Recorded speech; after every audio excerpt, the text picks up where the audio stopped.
Welcome to While We Were Distracted, the podcast where we explore topics that often get overshadowed in the rush of daily life. Please take a moment to like and subscribe. It really helps. All right, so are you ready to dive deep into some fascinating material on UAPs today? Always ready for a deep dive, especially into UAPs. Yeah, so we're going to be looking at excerpts from a recent interview with Lou Elizondo. Oh, wow. This will be interesting. Yeah, before we jump in, though, I think some context would be good. Yeah, that's probably a good idea for the listeners. So, Elizondo, he's not just some random guy on TikTok. Well, right, he's got serious credentials. Yeah, this guy has a super long career in military intelligence, and get this. Yeah, right. He actually led the Pentagon's super secret 8-tip program. Wow, seriously? Yeah, the Advanced Aerospace Threat Identification Program. Oh, yeah, of course.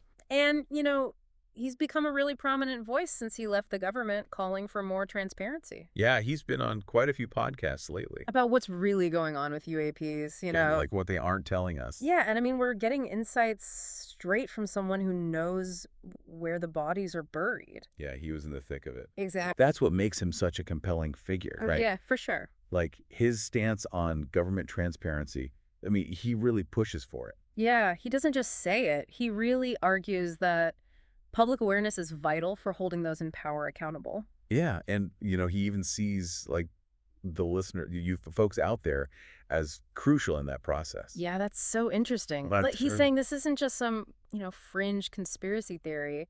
Right, it could impact all of us. Yeah, this is something that could impact all of us. And, he really walks the walk too. Oh, yeah. He's been so open about how hard this has all been on his family. Yeah, it can't be easy being in the spotlight like that. Yeah, going public has taken a huge toll. I mean, he's faced criticism, ridicule. I mean, you name it. Yeah, pretty much everything, right? But he's still out there. Fighting the good fight. Yeah, pushing for truth and transparency. Which is even more impressive because, he confirms UAPs are real. Yeah, right off the bat. This isn't speculation. We're talking official government stance here. Objects or phenomena observed in our airspace that we just don't understand. And this is where I start to get chills. Right. Because confirming their existence is one thing. Oh, yeah. But figuring out their nature, origin, intent, Totally. that's a whole other challenge. Oh, yeah, one that's still very much a work in progress. A huge mystery still. So Elizondo, he goes deep into the historical side of things. Oh, really? And you won't believe this. He suggests that UAPs might have been around for like a long time. Oh, wow. Okay. Way back. How far back? He cites anecdotal accounts from like ancient Roman texts and medieval European sightings. Oh, wow. Really? I know, it's wild. I mean, if that's true, we might have to rewrite our whole understanding of history. I know, right? Like, are all those ancient alien memes actually onto something? Who knows? But okay, real talk, though. While those historical accounts are super intriguing, Yeah, totally. we have to be careful not to impose, like, our modern interpretations on them. Yeah, that's a good point. It's like trying to understand a historical event based only on a handful of tweets. Oh, yeah, you'd be missing so much context. Exactly. So, yeah, we need to be rigorous and try to avoid confirmation bias. So how do we even evaluate these historical claims of unexplained phenomena? It's like trying to piece together a puzzle with half the pieces missing. It really is. Well, I think it takes a healthy dose of skepticism Oh, yeah, for sure. and a willingness to consider alternative explanations. Yeah. I mean, were those ancient Romans really seeing something we'd classify as a UAP today? Right. Or is there a more, mundane explanation that fits within their understanding of the world at the time? Exactly. We have to ask those tough questions. Okay, so now for the million-dollar question. Okay, hit me with it. Are UAPs a threat? Ooh, good question. So Elizondo uses this great analogy to illustrate the national security dilemma. Okay, I'm listening. So imagine you wake up one morning and you find muddy footprints in your living room. Okay.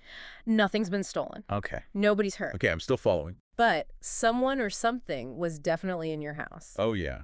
That's unsettling. Right. For sure. And that's kind of the situation we're in. With UAPs?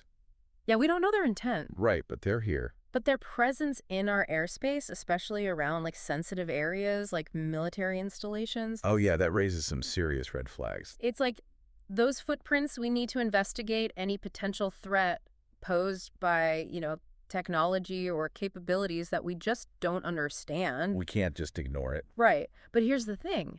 Elizondo doesn't just stop at the, threat narrative. Okay. He challenges us to think bigger. Okay. I like where this is going. What if it's not adversarial at all? Okay, yeah. Could the relationship be neutral or even Okay, don't leave me hanging. symbiotic? Right. I mean, that would be a total game changer. That would rewrite everything. I know, it really challenges our assumptions, right? Totally. I mean, if UAPs have been around for centuries, as some people think. It makes you wonder what their motives are. Yeah, maybe we've been too quick to jump to conclusions. Maybe they've just been observing us all along. Who knows? So have you ever heard of the hitchhiker effect? I don't think so. Okay. So it's a term coined by researcher Jay Stratton Okay. to describe strange phenomena experienced by people who are like really involved in UAP research. Oh, wow. So, like, the researchers themselves are experiencing weird stuff. Yeah. And Elizondo, he mentions these experiences, but he doesn't go into detail. Oh, that's creepy. I know, it's like opening a door to something we're not ready to understand. Yeah, I get that feeling. Okay, so picture this Elizondo, his family, and even their neighbors all witnessed these like luminous green orbs floating around their house. Whoa. I mean, talk about a close encounter, right? Yeah, that's a close and personal. Yeah, and these orbs weren't just distant lights in the sky. Right, they were right there. Yeah, they were floating through walls, emitting light, and moving in like these erratic patterns. Oh, wow. Like they were intelligently controlled or something. It's almost as if... I know. So is there any explanation for that? Well, there are some potential explanations like ball lightning Okay, yeah. or some weird atmospheric phenomenon, Uh-huh. but nothing really fits perfectly, So it's still a mystery which makes it all the more intriguing. and maybe a little terrifying. Yeah, just a tad. Well, and the fact that it's Elizondo, the guy who's at the heart of UAP investigation, Yeah, that really adds another layer to it. exactly. If he's seeing this stuff, what else is out there? Good question. And just when you think it can't get any weirder, Elizondo brings up remote viewing. No way. I know, and he confirms that he's still involved in this, let's call it unconventional practice. So, like, trying to access information beyond our normal five senses. Exactly, and this is where things get really trickier. Oh, yeah, trying to balance skepticism and open-mindedness with this one. Yeah, remote viewing has been debated for decades, but Elizondo uses this analogy that I find pretty compelling. Okay, I'm intrigued. So we perceive the universe through our five senses, right? Yeah. But what if there are other senses or other ways of accessing information that we just aren't equipped to detect? I like that. It's like we're limited by our own, biological hardware. So, like, trying to listen to the radio without a receiver. Yeah, the signal's there, you just can't pick it up. Okay, I'm following. And Elizondo points to a case where remote viewers were able to successfully locate a downed Russian aircraft in Africa. Really? Yeah, when all conventional methods had failed. Wow, so there's at least anecdotal evidence that it might be real. Right, and then things get really trippy. Okay, how so? Elizondo drops this mind-blowing theory about the nature of time itself. Okay, lay it on me. He suggests that at the quantum level, the present might be fuzzy. Fuzzy. Yeah, with elements of the past and future kind of bleeding into each other. Oh, wow, now we're getting into some serious quantum mechanics. I know, right? And this is where it gets even crazier. Oh, there's more. He connects this to the idea of consciousness, suggesting that certain individuals might be able to tap into different points in time. Like time travel. Yeah, sort of, because of the unique way their brains are wired. Okay, so our understanding of time might be totally wrong. It's some next-level stuff, right? It really makes you question everything. It does. And we're just scratching the surface. Exactly, and it only gets wilder from here. Oh, can't wait. Okay, brace yourself. Elizondo brings up the topic of implants. Implants. Yeah, like physical objects found in people who claim to have had UAP encounters. You mean like alien implants? Yeah, and according to Elizondo, these objects are unlike anything we've ever seen before. Oh, this is where it gets creepy. Yeah, Elizondo describes a case where a surgeon removed a foreign object from a former U.S. service member Right? who had reported a UAP encounter. And what was it? Well, get this, the object seemed to move on its own. What? It was encapsulated in human-like tissue, No way. and it was even associated with these mysterious Morgellon fibers. Morgellon fibers.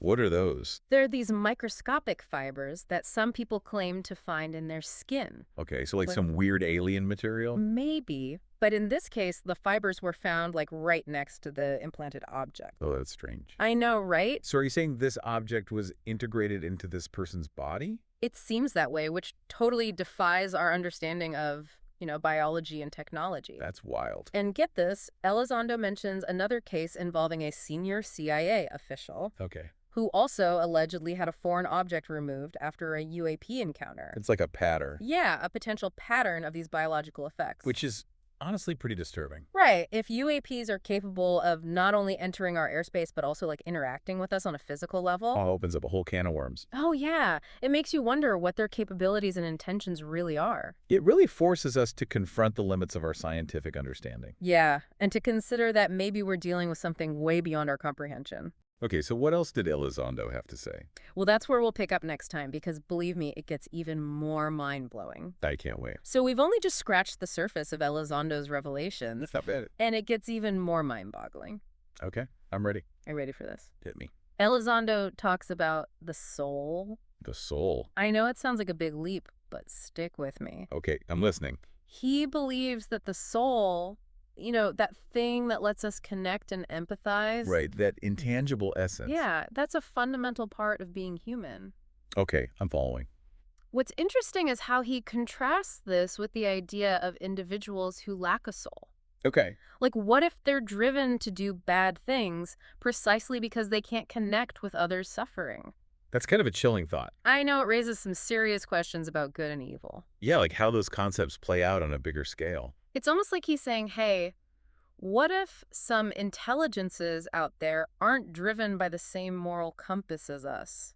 Whoa, Yeah. that's a lot to unpack. Right. Especially given everything else we've talked about. Yes, pretty heavy stuff. So you're probably wondering what this has to do with scientific progress.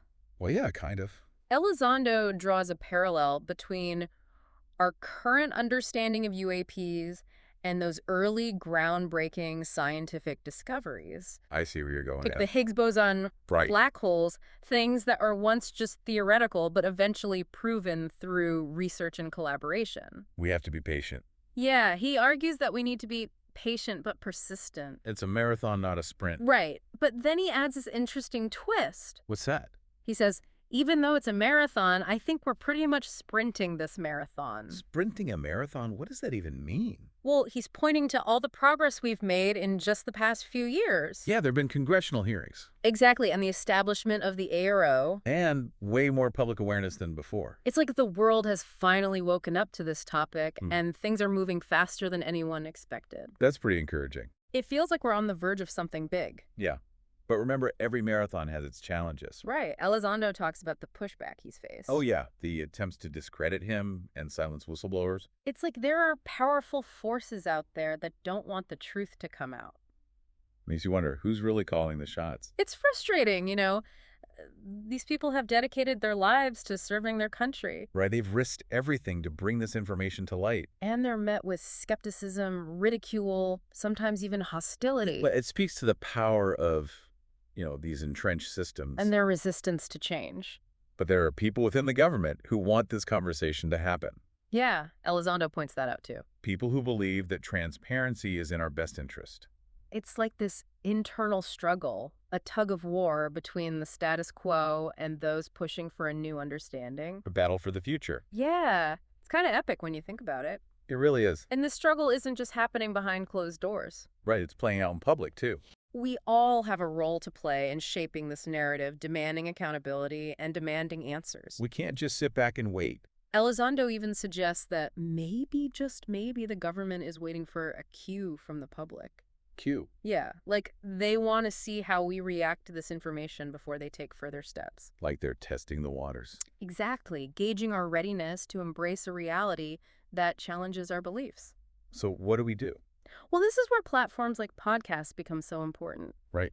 We need to talk about it. By engaging in these open and honest conversations about UAPs, exploring the evidence and the implications, We're contributing to that collective process of disclosure. pushing the boundaries of what's acceptable to discuss, encouraging critical thinking, and maybe even inspiring the next generation of UAP researchers. Right, because who knows, maybe someday those far-fetched theories about time travel, interdimensional beings, or advanced technologies will become mainstream science. It's an exciting time to be alive. It really is. But it's important to remember that this is a journey, not a destination. Right, we can't get ahead of ourselves.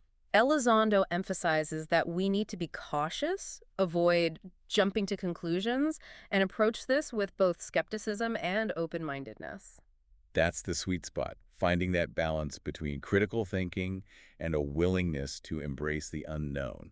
We need to be rigorous in our analysis, but also open to the possibility that the universe might be far stranger than we ever imagined. Stranger and more wondrous. And speaking of strange and wondrous, What? remember those green orbs Elizondo and his family saw? Oh yeah, those were pretty wild. They were just some fuzzy lights in the distance. No, they were right there. Up close and personal, moving through walls and behaving in ways that defy physics. I mean, it makes you question reality. Elizondo even suggests that the government might be intentionally withholding information. Really? Why? Not because they're trying to hide the truth, but because they're trying to protect us. Protect us from what?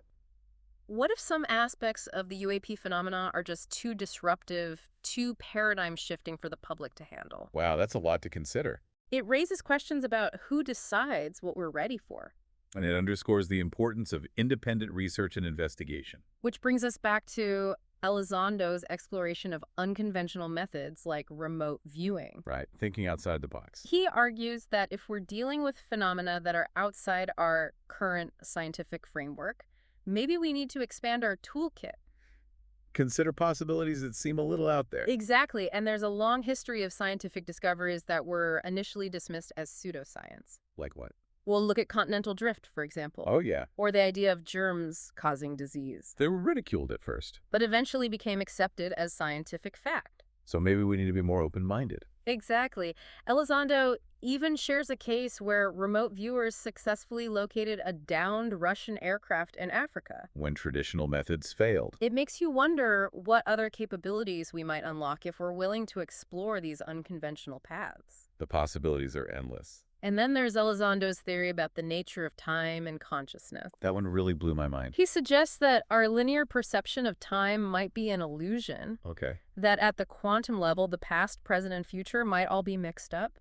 That's some heady stuff. What if our brains can access information from different points in time? And what if the reality we perceive is just a tiny slice of a much larger, more interconnected reality? It makes you question everything you thought you knew about the universe and your place in it. It really does. And that's what makes this whole topic so fascinating. It's not about finding all the answers. It's about asking the right question. Embracing the mystery. And being open to the possibility that the universe might be far stranger and more wonderful than we ever imagined. I love that. And speaking of disclosure, Yeah. Elizondo offers some insights into what that might actually look like. I'm all ears. He doesn't believe it's going to be a single event of a big announcement from the government. Okay. He sees it as a gradual process, a shifting of the narrative, a growing acceptance of the reality of UAPs. A slow reveal. And he believes that the more we talk about this openly and honestly, The more we normalize it. the closer we get to true disclosure. So the truth is already out there. We just need to open our minds and be willing to see it. Man, we covered so much ground today. I know, right? My head's spinning. Lou Elizondo's insights, I mean, from government secrecy to like the nature of consciousness, it's wild. A whirlwind tour of the unknown. I know, it's hard to even pick one thing that stood out. I know, right? There's so much to unpack. What about you? Anything really stick with you? I think what really gets me is how Elizondo ties all these seemingly random things together. Oh, yeah. You know, like personal stories and government cover-ups and like mind-bending scientific concepts. Right. Even like deep philosophical reflections. It's all connected. Yeah, it's like we're getting a glimpse of this giant cosmic puzzle. And we just have these little pieces. You know what keeps coming back to me? What? That muddy footprints analogy. Oh yeah, that was a good one. It perfectly sums up the whole national security thing. Right? Because we might not know what they want. But we can't ignore them. Especially not when they're poking around our nuclear stuff. Right. That's not something you just sweep under the rug. And, you know, if we think about the historical stuff Elizondo talked about, What do you mean? what if these muddy footprints have been showing up for, like, centuries? Wow. Even millennia. It totally changes how we view this whole thing. Right. It's not just some recent thing. Exactly. And then you throw in the hitchhiker effect. Oh, yeah, and those green orbs. It's like every layer we peel back just gets weirder. It really makes you wonder how deep this rabbit hole goes. So how do we even investigate something that's so far outside our scientific understanding? Right, that's the big question. Elizondo's exploration of remote viewing suggests that we might need to think outside the box. Maybe try some new tools. Yeah, consider things that are outside of conventional science. And then there's the implants. Oh, man, those are freaky. If those are real, then it's not just lights in the sky anymore. It's a whole new level of interaction. And it's both fascinating and terrifying. I know it challenges everything we know about biology, technology, even reality itself. We can't just approach this with our usual scientific methods. Right. We need to be open to the possibility that it's something we just don't understand yet. Something way beyond our current comprehension. And Elizondo's reflections on the soul. That was deep. It really gets to the heart of the philosophical questions raised by all of this. Right. What does it mean for humanity if there are other intelligences out there? What are the ethical and spiritual implications? That's mind-blowing. Elizondo's journey from intelligence officer to, like, a public advocate for UAP transparency. It's really inspiring. It shows us that this isn't just about science. It's about curiosity. It's a pursuit of truth. And the fight against secrecy and control. So where do we go from here? Well, it feels like we're just at the beginning of this whole UAP journey. And we're all invited to participate. Elizondo leaves us with this really interesting thought. What's that? True disclosure might not come from some big announcement. Oh, yeah. It might come from a collective shift in consciousness, I see. a gradual awakening to the reality of UAPs. So the truth is out there waiting for us to discover it. We just have to open our minds and ask the right questions. Be willing to see the world in a new way. So keep those questions coming, folks. The journey is just getting started. Please take a moment to like and subscribe. It really helps.